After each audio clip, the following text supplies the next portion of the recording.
كما ذكرنا سابقا أن نوع البيانات Data Type يستخدم لتعريف خواص أو نوع البيانات الذي سيتم إدخاله لكل حقل، ويجب ذكر أنه عند تعريف نوع البيانات للحقل فإنه يتم استخدام القيمة الافتراضية لهذا النوع من البيانات، ويمكننا برنامج Access من تغيير هذه القيمة الافتراضية لكي تتناسب مع متطلباتنا.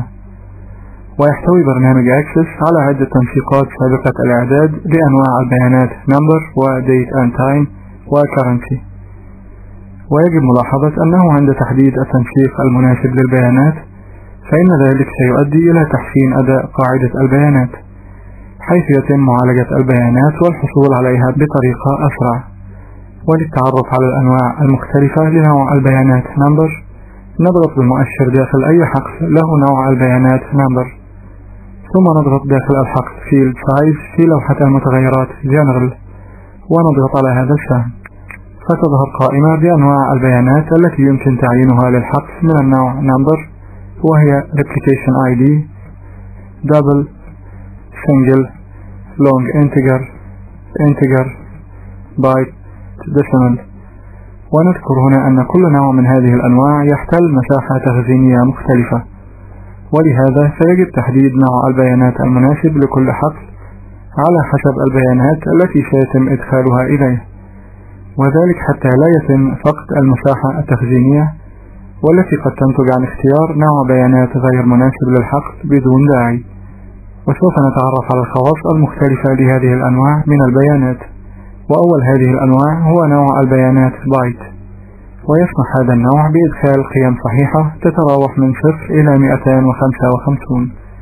فعند تعريف الحقل بهذا النوع من البيانات وحفظ التعديلات التي تمت على تصميم الجدول والانتقال إلى طريقة العرض Datasheet View بالضغط على مفتاح View من شريط الأدوات Table Design، فإذا قمنا بمحاولة إدخال قيمة أقل من الصفر أو أكبر من 255 في الحقل Unit in Stock، سوف يقوم البرنامج بإظهار رسالة خطأ تخبرنا بأنه لا يسمح بإدخال هذه البيانات داخل هذا الحقل. ويحتل هذا النوع من البيانات مساحة تخزينية تقدر ببايت واحد.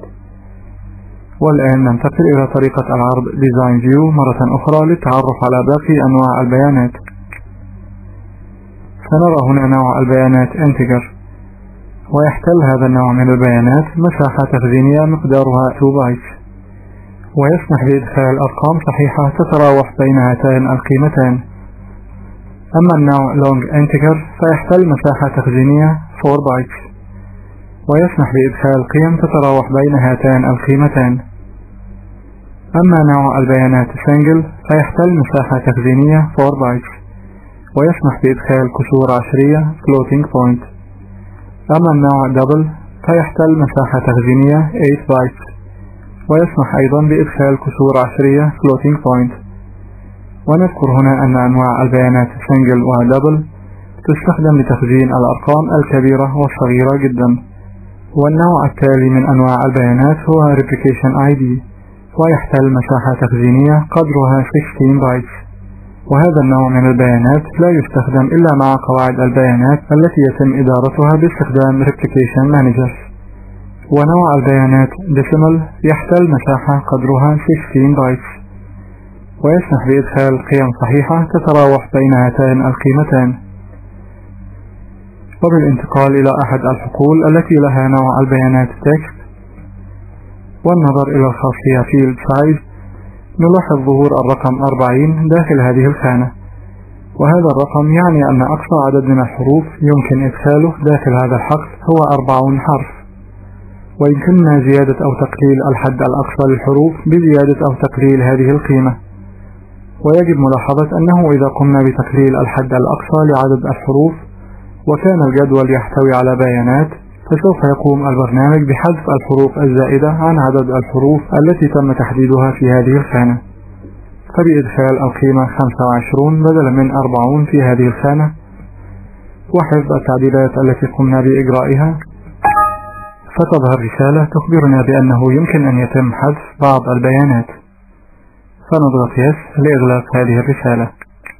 والانتقال إلى طريقة العرض Datasheet View نلاحظ أنه قد تم حذف بعض حروف خلايا هذا الحقل نتيجة لتقليل الحد الأقصى لعدد الحروف، ويجب ملاحظة أنه لم يتم استعادة الحروف التي تم حذفها عن طريق زيادة الحد الأقصى لعدد الحروف مرة أخرى. فبالانتقال إلى طريقة العرض Design View وتغيير قيمة الخانة Size إلى 40 وحفظ التغيرات والعودة إلى طريقة العرض Datasheet View، نلاحظ أنه لم يتم استعادة الحروف التي تم حذفها. ولاستعادة الحروف التي تم حذفها يجب أن نقوم بإعادة كتابتها مرة أخرى.